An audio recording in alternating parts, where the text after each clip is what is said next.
영상에서는 화면만큼 목소리의 사운드가 정말 중요합니다. 목소리의 사운드가 정말 중요합니다. 영상을 만들다 보면 나레이션이나 보이스오버 녹음할 일이 종종 있는데요. 전문 마이크 장비 없이 스마트폰으로 녹음하는 분들도 많으실 거예요. 그런데 분명 조용하게 녹음한다고 했는데 막상 들어보면 벙벙 울리거나 알 수 없는 백색 소음이 쫙 깔려있을 때가 많습니다. 그래서 오늘은 여러분의 스마트폰만으로도 깔끔하게 녹음할 수 있는 방법을 알려드리기 위해서 특별히 게스트 한 분을 모셨습니다. 레코딩 엔지니어링을 전공하고 있는 임시온님 모셨습니다. 안녕하세요. 반갑습니다. 자기소개 한 번만 부탁드릴게요. 저는 현재 레코딩을 전공으로 하고 있고요. 많은 아티스트 분들과 작업도 하고 활발하게 활동 중에 있습니다. 많은 유튜버 분들이 폰으로 녹음을 하실 때 그런 소음 문제 때문에 고민이 좀 많으신데요. 사실 이렇게 전문 장비 없이 폰으로만 녹음을 하게 되면 소음이 들어가는 게 당연한 건가요? 네, 꼭 그렇지만은 않고요. 물론 전문 스튜디오 환경만큼 완벽하긴 어렵겠지만 스마트폰과 주변 환경을 조금만 잘 활용해도 소음을 최소화해서 깨끗한 목소리를 녹음할 수 있는 방법들이 충분히 있어요. 오늘 그럼 그런 비법들을 한번 들어볼 수가 있겠네요. 네, 휴대폰 녹음 시 소음을 줄이는 실용적인 방법들을 차근차근 알려드리겠습니다. 카메라 돌았습니다. 시온님, 혹시 이 소음을 줄이기 위해서 가장 먼저 고려를 해야 될 부분이 뭘까요? 네, 가장 기본적이면서도 중요한 것은 바로 녹음하는 환경입니다. 사실 집이라고 해도 그렇게 조용한 곳을 찾는 게 힘들더라고요. 근데 어떤 점을 좀 신경을 써야 될까요? 네, 소리는 공간 안에서 벽이나 물체에 부딪히면서 반사되는 특성이 있는데요.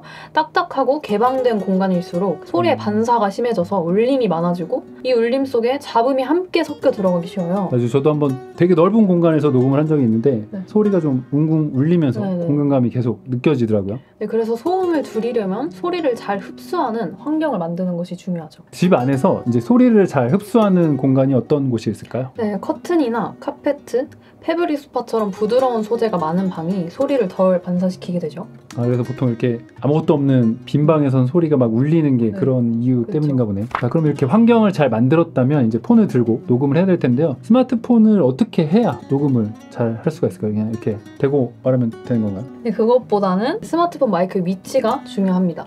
스마트폰을 사용할 때 가장 중요한 원리는 바로 소리의 수집 위치예요. 그게 어떤 거죠? 네, 폰의 마이크가 어디에 위치해 있느냐에 따라 녹음 퀄리티가 크게 달라지겠죠. 네, 일반적으로 스마트폰에 내장된 마이크는 녹음기로 쓸 때 무지향성 마이크인 경우가 많아요. 무지향성이 어떤 거죠? 네, 말 그대로 모든 방향의 소리를 골고루 수음한다는 의미입니다. 그래서 여러분의 목소리뿐만 아니라 주변에서 발생하는 다양한 소음도 함께 마이크에 들어오게 되겠죠. 가까운 소리는 명확하게, 멀리 있는 소리는 상대적으로 흐릿하게 들리게 되고요. 그래서 제가 폰을 책상에 그냥 두고 녹음을 하게 되면 제 목소리뿐만 아니라 창문 밖에 뭐 소음이나 다른 집에서 공사하는 소리까지도 같이 들어갔던 거네요. 근데 요즘에는 이제 스마트폰 성능이 좋아져서 마이크도 꽤 괜찮아졌다고 들었거든요. 그래서 어느 정도 퀄리티는 나올 거라고 생각을 했는데 그래도 이제 주변의 소음 문제는 여전히 해결하기가 어려운가 봐요. 네, 맞아요. 폰 마이크 성능 자체는 좋아졌지만 환경 소음 문제는 여전히 녹음되기 쉽거든요. 그래서 깨끗하게 녹음하기 위해서는 마이크가 입에서 나오는 음성을 가장 잘 수음할 수 있는 위치에 놓는 것이 중요합니다. 근데 보통 마이크는 폰 하단에 있잖아요. 네, 대부분의 스마트폰 마이크는 기기 하단에 배치되어 있습니다. 네, 그래서 녹음할 때는 이 마이크가 여러분의 음성을 정면에서 직접 수음할 수 있도록 위치해 주시는 게 좋은데요. 즉 폰의 하단 부분이 여러분의 입을 향하게 하는 것이 중요합니다. 마이크가 제 목소리를 직접 잘 받을 수 있게 해줘야 되는 거네요. 그러면은 입하고 마이크의 거리는 어느 정도 떨어지는 게 좋을까요? 마이크를 입에 너무 가까이 두게 되면 목소리가 과도하게 커지면서 왜곡되거나 숨소리, 침 삼키는 소리들이 너무 강조되겠죠. 그렇다고 너무 멀리 두게 되면 목소리는 작게 녹음되고 아까 말씀드린 주변 소음들이 상대적으로 크게 들리면서 먹먹하게 들릴 수 있겠죠, 목소리가. 그러면은 좀 가장 이상적인 거리가 있나요? 네, 보통 마이크를 입 정면에서 약간 떨어진 거리, 보통 한 15cm에서 30cm 사이에 두고 녹음을 하는 것이 이상적입니다. 지금 너무 먼데요? 아, 그래요? 네, 약간 어쨌든 이 정도 거리에서 녹음을 하면 파열음이나 숨소리는 줄이면서 목소리에서 선명하게 수음할 수 있습니다. 그럼 이제 이때 마이크 높이는 어느 정도가 좋을까요? 네, 마이크 높이 같은 경우에는 입보다는 약간 아래에 두는 것이 좋습니다. 입과 마이크가 일직선상에 놓이기보다는 마이크를 살짝 아래쪽에서 위로 향하게 하면 파열음을 줄이고 자연스러운 소리를 얻을 수 있어요. 이제 휴대폰 하단에 있는 마이크가 입을 정면으로 바라보게 하고 입보다는 살짝 이제 아래쪽에 둬서 녹음을 하는 게 비결이네요. 근데 네. 계속 이렇게 폰을 위치에 들고 말하는 게 쉽지가 않잖아요. 네, 그쵸. 장시간 녹음할 때는 팔도 아프고 음. 자세가 흐트러지면서 마이크 위치나 거리가 계속 변하게 되겠죠. 이럴 때는 스마트폰 거치대나 작은 삼각대를 활용하시면 좋습니다. 손을 안정적으로 고정해주면서 일정한 거리와 위치를 유지하면서 훨씬 편하게 녹음할 수 있고 손으로 잡으면서 발생하는 마찰음 같은 소음도 줄일 수 있겠죠. 저는 예전에 그 젠가 아시죠? 그 통 위에다가 이렇게 얹어놓고 이 위치에서 한번 녹음을 했던 적이 있는데요. 이렇게 간단하게 보조 장비를 활용을 하시면 이렇게 편리하기도 하지만 녹음 퀄리티에도 직접적인 영향을 줍니다. 제가 추천하는 휴대폰용 삼각대는 고정 댓글에서 한번 참조를 해주세요. 추가적으로 급하게 녹음해야 하거나 좀 더 편하게 하고 싶을 때는 이어폰에 달려있는 마이크를 사용하기도 하는데요. 이어폰 마이크는 입에 더 가까워서 편하지만 성능이 폰 본체 마이크보다 떨어지는 경우도 많고 옷에 스치는 소리가 잘 들어갈 수 있습니다. 자, 그러면 녹음 환경도 세팅을 했고요. 마이크 사용법도 익혔습니다. 그러면 녹음 전에 혹시 휴대폰 설정에서 확인할 게 있을까요?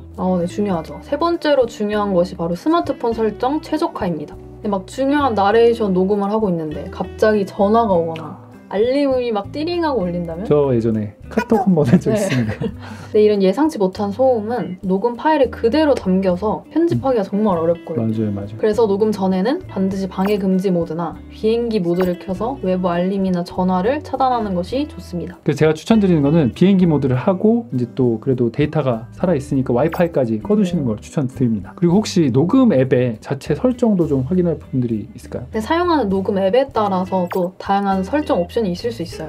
특히 녹음 포맷이나 음질을 선택하는 옵션도 있을 거거든요. 포맷은 어떤 걸로 하는 게 좋을까요? 네, 나레이션 녹음처럼 음질이 중요한 경우에는 웨이브 포맷을 추천드립니다. 네, MP3는 파일 크기를 줄이기 위해 소리 정보를 압축하면서 일부 손실이 발생할 수 있거든요. 반면에 웨이브 파일은 소리 정보를 압축하지 않고 원본 그대로를 저장하는 무손실 포맷이라 훨씬 깨끗하고 풍부한 소리를 담을 수 있습니다. 웨이브가 좀 더 파일이 크지 않을까요? 네, 물론 파일 크기가 MP3보다는 커지지만 나중에 편집할 때 더 유리하고 퀄리티 손실 없이 작업할 수 있다는 장점이 굉장히 큽니다. 그럼 품질은 어떻게 하면 좋을까요? 가능하다면 가장 높은 품질로 선택하는 것이 좋습니다. 제 갤럭시 폰 같은 경우는 스테레오나 모노를 설정을 할 수도 있더라고요. 네, 스마트폰이나 앱에 따라서 설정 옵션이 없는 경우도 있는데요.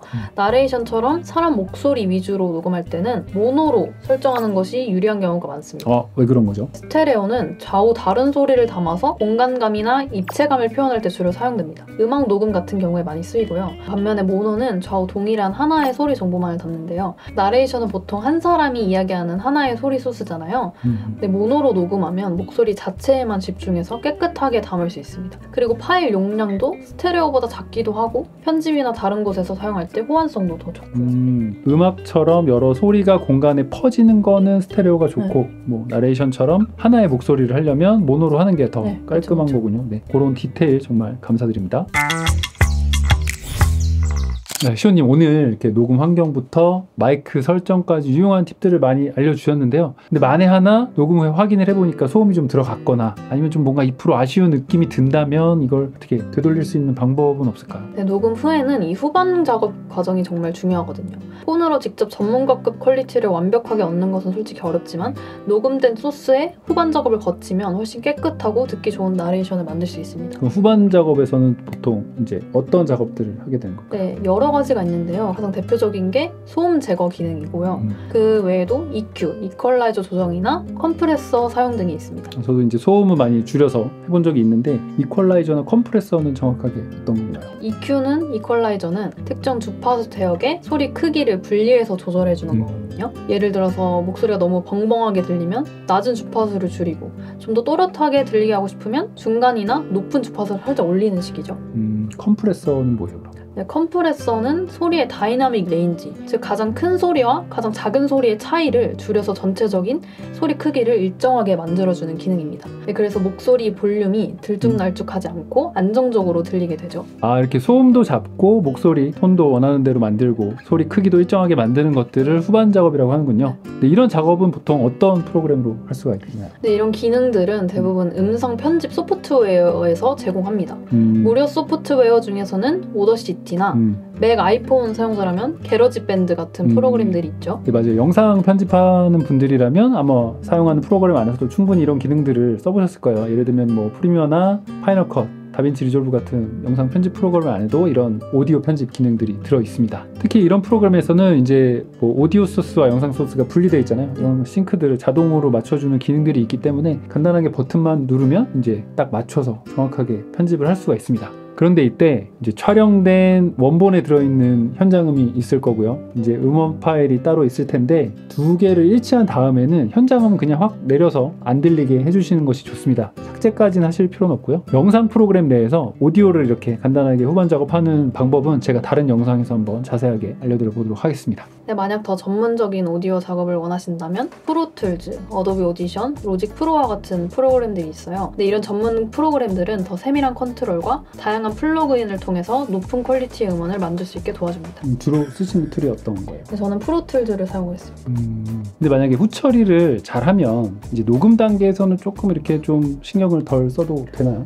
아니요, 그렇지는 않습니다. 과도한 후처리는 오히려 독이 될 수 있어요. 독이 된다는 게 어떤 뜻일까요? 네, 이제 너무 심하게 소음을 제거하거나 EQ, 컴프레서 설정을 너무 과하게 적용하면 목소리가 부자연스럽게 변형이 될 수 있거든요. 마치 로봇 목소리처럼 들리거나 어색하고 인위적인 느낌이 들게 되죠. 그럼 원래 가지고 있던 목소리의 자연스러움을 잃게 되는 거잖아요. 그럼 사람이 했는데도 뭐 결국 AI보다 못하게 되는 거네요. 네, 그렇죠. 그래서 이 후반 작업 시에는 항상 자연스러운 음질을 유지하는 것, 이거를 최우선으로 생각하셔야 합니다. 결국 가장 좋은 퀄리티의 녹음을 하는 팁은 앞서 알려드린 환경 세팅, 스마트폰 마이크 활용, 설정 최적화 이 세 가지를 통해서 처음부터 소음이 최소화된 원본 소스를 만드는 것입니다. 후반 작업은 그 다음 단계에서 살짝 보정해주는 용도로 활용하시는 게 가장 좋습니다. 맞아요. 그 사진이나 영상도 기본적으로는 원본에 신경을 써서 좋아야 결과물이 좋게 나옵니다. 자, 오늘은 레코딩 엔지니어 시온님과 함께 스마트폰으로 녹음을 할 때 좀 더 퀄리티를 올려서 녹음할 수 있는 다양한 방법들에 대해서 알아봤습니다. 오늘 정말 감사드립니다. 네, 구독자분들께서 조금이나마 도움이 되었으면 좋겠습니다. 궁금한 점은 언제든지 댓글로 남겨주시면 아는 데까지 답변해드리겠습니다. 네, 오늘 알려드린 팁들은 비싸거나 복잡한 장비 없이도 지금 바로 시도해볼 수 있는 것들이니까요. 여러분의 다음 나레이션 녹음 때 한번 꼭 활용해 보시기 바랍니다. 다음번에는 혹시 뭐 초보자분들도 쉽게 사용할 수 있는 뭐 마이크에 대한 이야기는 어떨까요?